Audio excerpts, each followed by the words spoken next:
ஆதிமூல தவம் என்பது ஒரு வழிபாட்டு முறை என்பதை நாம் பலமுறை சொல்லியிருக்கின்றோம்.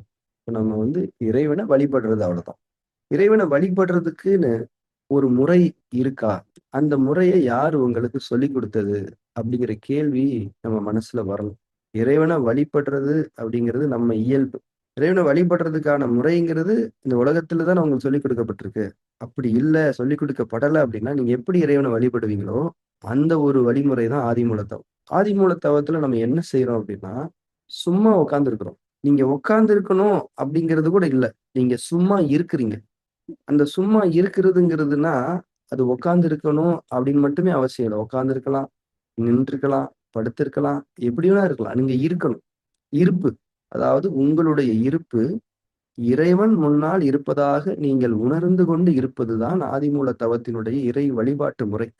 இப்போ உங்களுடைய இருப்ப நீங்க உங்க பாடியோட நீங்க ரிலேட் பண்ணிக்கிட்டீங்க அப்படின்னா, அது ஒரு விதமா அமையும். அந்த வழிபாட்டு முறை.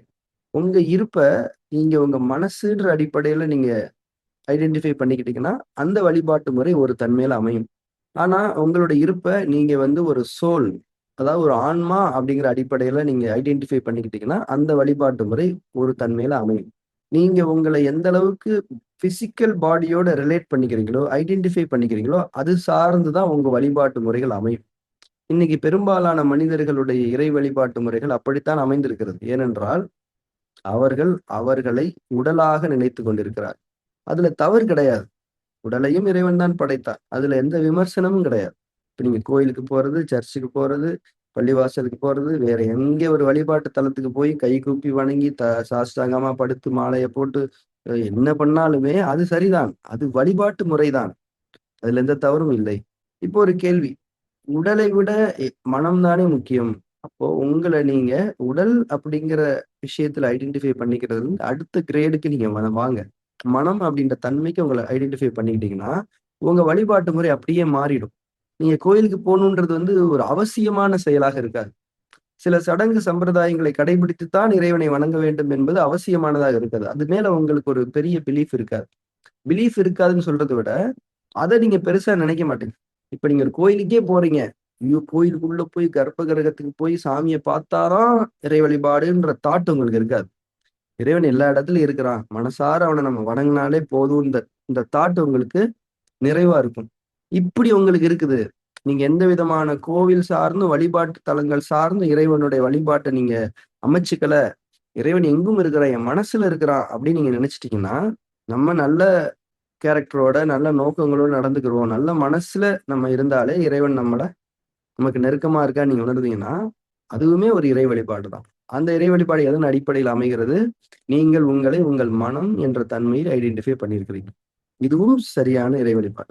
நீங்க உங்க மனம் அப்படிங்கிற ஒரு தன்மையிலே உங்கள ஐடென்டிஃபை பண்ணிக்கிட்டீங்க. மனசு தான் முக்கியம். மனசு தூய்மையா இருக்கணும்னு நீங்க நெனச்சுட்டீங்க. ஸ்டில் நீங்க கோயிலுக்கு போலாமா? அப்படின்னா போலாம். போக்கூடாதுன்னு ஒண்ணும் சொல்லல.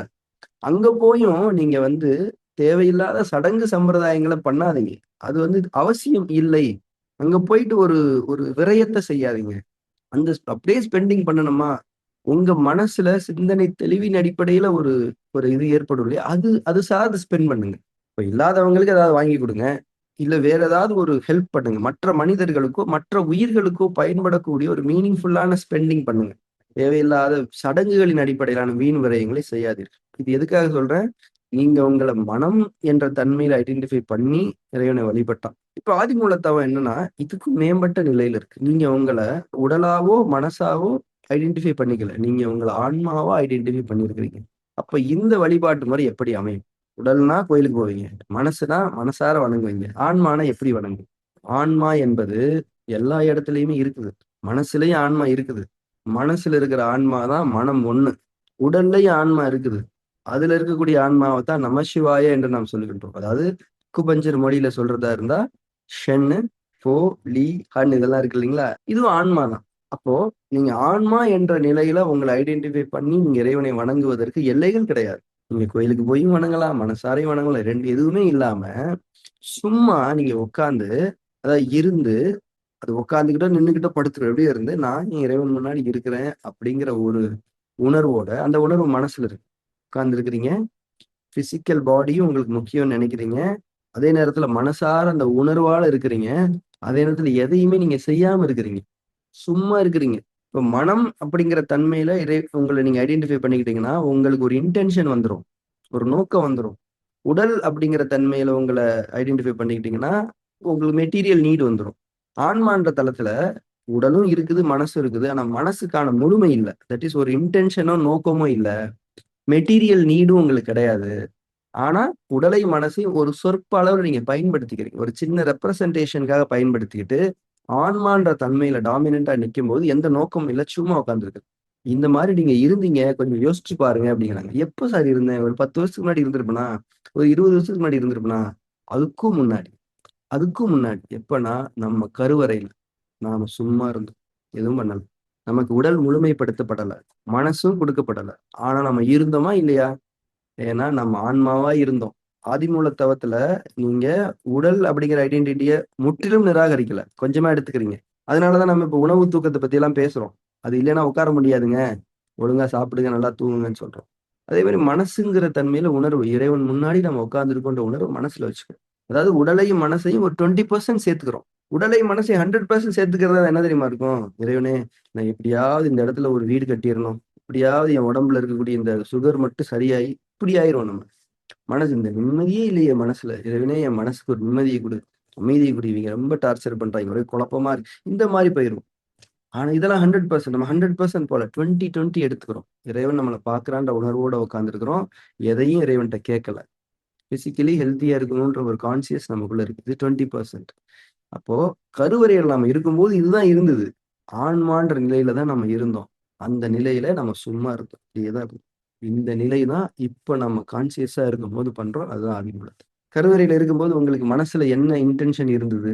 உங்க பிசிக்கலி உங்களுக்கு என்ன, மெட்டீரியலி என்ன நீடு இருந்தது? ஒரு நீடும் கிடையாது. நீங்க உங்களுக்கு எந்த ஐடென்டிபிகேஷனுமே அப்ப தரப்படல. உள்ள வெறுமனே இருந்தீங்க. ஒரு படைப்பா, எந்த வேலையும் இல்லாம, எந்த இன்டென்ஷன்ஸ் இல்லாம, இறைவன் என்ன பார்க்கிறான் அப்படிங்கிற அந்த உணர்வு கூட இல்லாம, அந்த நிலையில தான் நீங்க இருந்தீங்க. அப்படியே இருக்கு, அப்படியே இருக்கு. உங்க அம்மா யாருன்னு தெரியாது, உங்க அப்பா யாருன்னு தெரியாது, வெளியில யார் இருக்காங்க. ஆனா நீங்களும் உங்கள் இறைவன் மட்டும்தான். இந்த நிலையை தான் ஆதிமூலத்தவம். அதாவது உங்களுடைய ஐடென்டிட்டி, உங்களுடைய உண்மையான ஐடென்டிட்டி எதுன்னா, நான் என்னுடைய படைப்பாளனுடைய படைப்புங்கிறது தான் உங்களுடைய உண்மையான ஐடென்டிட்டி. இந்த ஐடென்டிட்டியை நம்ம புரிஞ்சுக்காததுனாலதான் மற்ற ஐடென்டிட்டிஸ் நம்ம தேடிக்கிட்டே இருக்கிறோம். ஏன்னா நமக்கு ஐடென்டிட்டி வேணும், நாம தனியா இல்ல. கருவுரு தத்துவமே அதான் சொல்லுது. கருவுரு தத்துவம் படைப்பின் சாரத்தை விளக்கக்கூடிய அடிப்படை தத்துவம். அதாவது ஒன்றுக்கொன்று சமமான இரண்டு வெவ்வேறு தன்மைகள். அதுல இந்த இரண்டு வெவ்வேறு தன்மைகள்ன்றதை மட்டும் நீங்க ஆழமா நீங்க பாத்தீங்கன்னா, இப்ப உயிரையே ஒரு முழுமைன்னு தான் சொல்றோம். அது அந்த பரமாத்மாவோட தான் ஜீவாத்மா இணைந்து இருக்கிறது. ஜீவாத்மா தனியா இருக்க முடியாது, அந்த மாதிரி படைப்பு இல்ல. அப்போ உங்களுடைய அடிப்படையே என்ன? உயிர் தானே, நீங்க ஒரு உயிர் தானே. அப்போ உங்களை உயிர்ன்னு நீங்க பாத்தீங்கன்னா உங்களுடைய ஐடென்டிட்டி என்ன? என்னுடைய படைப்பாளன் என்னை படைத்தான், எனக்கு படைப்பாளனை மட்டும்தான் தெரியும். இதுதான் உங்களுடைய சுப்ரீம் ஐடென்டிட்டி. இப்ப இந்த உலகத்துல குறிப்பிட்ட காலத்தவணை வரை நீங்க வாழ்றீங்க. இங்க பல ஐடென்டிட்டிஸ் உருவாகலாம். அதெல்லாமே இந்த உலகத்தோடு அழிந்து அழிந்து போகக்கூடியதான், முடிந்து போகக்கூடியதான். உங்களுடைய என்றென்றும் அழியாத ஐடென்டிட்டி வந்து நீங்களும் உங்கள் இறைவனும் தான். நானும் என் இறைவனும். இறைவன் போதுமானவன். இறைவன் போதுமானவன் என்று சொல்லுவதற்கான அர்த்தமே, என்னோட ஐடென்டிட்டியே என்னோட இறைவன் தான், என்னுடைய படைப்பாளன் தான். அவன் யாருன்னா அவன் தான் அகிலங்களின் இறைவன். இப்போ குறிப்பிட்ட காலத்தவணைக்கு உட்பட்டு உலகத்துல வாழும்போது மனசு கொடுக்கப்பட்டிருக்கு, உடல் கொடுக்கப்பட்டிருக்கு, உலகம் சார்ந்த பிணைப்புகள், தொடர்புகளுக்கான வாய்ப்புகள் கொடுக்கப்பட்டிருக்கு. இப்ப நீங்க என்ன பண்றீங்க? இதுலயும் ஐடென்டிட்டிஸ் உருவாகும் தானே. அது உருவாகிட்டு போகுது. ஆனா நீங்க அதோட லாக் ஆயிடாதீங்க. இதுதான் என்னோட ஐடென்டிட்டி நீங்க நினைக்காதீங்க. அது ஒரு ஐடென்டிட்டி. இப்ப நீங்க ஒரு இடத்துக்கு போறீங்களா, ஒரு கேம் விளையாடுறீங்களா, அங்க ஒரு பொறுப்பு கொடுப்பாங்களா அந்த கேம்லயோ, அந்த மாதிரி ஒரு ஐடென்டிட்டி தான். அது வேணான்னு சொல்ல வேண்டாம், அதை வெறுக்க வேண்டாம். இந்த ஐடென்டிட்டி எனக்கானது இல்லை, இது டெம்பரவரி. என்னுடைய உண்மையான, நிரந்தரமான, மேன்மையான ஐடென்டிட்டி என்னுடைய படைப்பால். இந்த நிலையில சும்மா அப்படியே உட்கார்ந்து இருக்கிறது தான் ஆதிமூலத்தவம். ஆதிமூலத்தவம் அப்படிங்கிறது நம்முடைய அடிப்படை. இறைவனை வணங்க வேண்டும் என்பது, வணங்கக்கூடியது நம்முடைய இயல்பு. அதுக்கு ஒரு வழிமுறைன்னு ஒண்ணு இல்லை. அந்த வழிமுறைகள் எதுவுமே உங்களுக்கு கற்பிக்கப்படலைன்னா நீங்க எப்படி இறைவனை வணங்குவீங்க? அதுதான் ஆதிமூலத்தவம். சும்மா உட்காருங்க, எந்த ஃபார்மாலிட்டிஸும் கிடையாது. சும்மா உட்காருங்க. மனசுல இறைவனுடைய பார்வை என் மேல இருக்குது. உள்ள இருந்தும் வெளியே இருந்தும் என்னை சுத்திலும் அவனுடைய பார்வை என் மேல இருக்குது. நான் அவன் முன்னாடி உட்கார்ந்து இருக்கிறேன். என்ன பண்ணிட்டு உட்கார்ந்து இருக்கிறேன்? சும்மா உட்கார்ந்து இருக்கிறேன். சும்மானா என்ன? சும்மாதான். சும்மாங்கிறதுக்கு விளக்கமே கிடையாது. சும்மாதான். அதுக்கு ஏதாவது விளக்கம் சொன்னா, கருவறையில நீங்க எப்படி இருந்தீங்க அந்த மாதிரி. இந்த இயல்பில் நம்ம நிலைநிறுத்திக் கொள்ளக்கூடிய ஒரு வழிமுறையாகத்தான் நம்ம சொல்றோம் ஆதிமூல தவத்தை. இதை எங்க வேணா நீங்க பண்ணிக்க சார். நான் டெய்லி கோயிலுக்கு தாராளமா போங்க. அங்க போய் இந்த வழிபாட்டு முறையில, அதாவது இந்த வழிபாட்டு தன்மையில கொஞ்ச நேரமாவது இருங்க. எதுவுமே கேட்க வெறுமனே அப்படியே இருக்கு, அப்படியே இருக்கு. உங்களுக்கு குழந்தை பிறந்திருக்கும். சின்ன வயசுல உங்க குழந்தைய நீங்க பார்த்துருப்பீங்க இல்லையா? அது மாதிரிதான் அந்த குழந்தைக்கு உங்களை யாருன்னே தெரியாது. ஆனா அந்த குழந்தை அவங்க முன்னாடி அது வாட்டுக்கு கையை காலை ஆட்டிக்கிட்டு அப்படியே இருக்கும் இல்லையா? அந்த மாதிரிதான் நீங்க உங்க இறைவன் முன்னாடி அப்படியே போய் உட்காரு. அந்த குழந்தை ஏதாவது உங்ககிட்ட கேட்குமா? ஒண்ணும் அப்படியே இருக்கும். அப்படியே அசைஞ்சுக்கிட்டு பார்த்துக்கிட்டு, யாரா இவன் அப்படின்னு சொல்லிட்டு பார்த்துக்கிட்டு அப்படியே இருக்கும். எதுவுமே இருக்காது. அதுக்கு தெரிஞ்சதெல்லாம் என்னுடைய படைப்பால் நான். அந்த மாதிரிதான் இது எல்லாமே இருக்கட்டும் கண்ணு முன்னாடி. ஆனா இறைவன் முன்னாடி அப்படி உட்காரு. இது இதை பத்தி ஒண்ணும் சொல்றதுக்கு இல்ல. இது சும்மா இருக்கிறது உங்க படைப்பாளன் முன்னாடி, அவ்வளவுதான். இயல்பா இருக்கிறது. இப்ப குழந்தை இயல்பா தான் இருக்குது. ஏன்னா குழந்தைக்குள்ள ஒரு சரக்கும் இல்ல. நமக்குள்ள அப்படி கிடையாது. நமக்குள்ள ஏகப்பட்ட ஐட்டங்கள் இருக்கு. அதனால அந்த மாதிரி அந்த ஐட்டங்கள் நம்மளை டைவர்ட் பண்ணும் இல்லையா? அப்பதான் இந்த இருப்பின் நிறை உணர்வையும் தன்னந்தனிமை தவ உணர்வு நெறியை நீங்க மேற்கொள்ளுங்கன்னு சொல்றோம். சாட்டிஸ்பேக்ஷனா இருங்க, தனியா இருங்க, தனித்துவமா இருங்க. மெட்டீரியல் நீட்ஸ் எதுவுமே கேட்காதீங்க. நீங்க பாட்டுக்கு இறைவனோட இருங்க. இது ஒரு பிளிஸ். ஆதிமூல தவம் நெவர் எண்டிங் ஃபீல். அது அது ஒரு விதமான பிளிஸ். ஆதிமூல தவம் செய்யப்படும். எப்படி வேணாலும் நீங்க உட்காந்துக்கலாம். கண்ணை மூடிதான் உட்காரணும்லாம் கூட கிடையாது. கண்ணை திறந்து உட்காரலாம், மூடியும் உட்காரலாம், எப்படி வேணாலும் உட்காரலாம். உணர்வு ரொம்ப முக்கியம். இந்த உணர்வை கடந்து சும்மா இருக்கிறதுன்றது முக்கியம். இந்த சும்மா இருக்கிறதுங்கிறதே மனசை கடக்கிற நிலை தான். ஏன்னா மனசுதான் உங்களை எதையா ஒண்ணு செய்ய சொல்லுது. எதையுமே செய்யாம சும்மா இருந்தீங்கன்னா நீங்க மனசவே மாஸ்டர் பண்ணி தாண்டி போயிட்டீங்கன்னு அர்த்தம். அதனாலதான் சும்மா உட்காரு. சொல்லற சும்மா இரு என்பதனுடைய அர்த்தமே இந்த இறைவன் போதுமானவன் என்கிற மனம் கடந்த ஒரு நிலையை உங்களுக்குள் நிலை பெறச் செய்வதுதான் என்பதை நான் புரிந்து கொண்டு ஆதிமூலத்தவம் செய்யப்படுது. இறைவன் முன்னால் நீங்கள் அமர்ந்திருக்கிறீர்கள். இயல்பாக சும்மா உண்மையா நீங்களா உங்களுடைய உண்மையான ஐடென்டிட்டி அப்படிங்கிற ஒரு விஷயத்துல இறைவன் முன்னாடி உட்கார்ந்துருக்கிறீங்க. ஃப்ரீயா உட்கார். உங்களுடைய உரிமையாளன், உங்கள் மீது சகல அதிகாரங்களையும் கொண்ட உங்களுடைய உரிமையாளர் அவன் முன்னால் நீங்கள் அமர்ந்திருக்கிறீர்கள். இது அனைத்தையும் கடந்த உறவின் உணர்வு, என்றென்றும் நிலைத்திருக்கக்கூடிய உறவின் உணர்வு. இது இறைவனுடைய பார்வை என் மீது இருக்கிறது. எப்போதும் அது இருந்து கொண்டுதான் இருக்கிறது.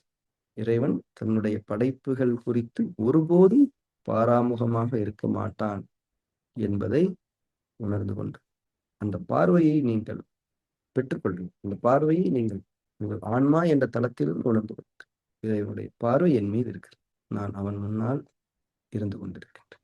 வெறுமனே இருந்து கொண்டிருக்கின்றேன். இந்த இருந்து கொண்டிருப்பதே ஒரு செயல்தான். செயல்களுக்கெல்லாம் மூலம் இது. இருந்து கொண்டிருப்பது பலமான உணர்வோடு தவத்தில் ஈடுபட்டிருப்பது.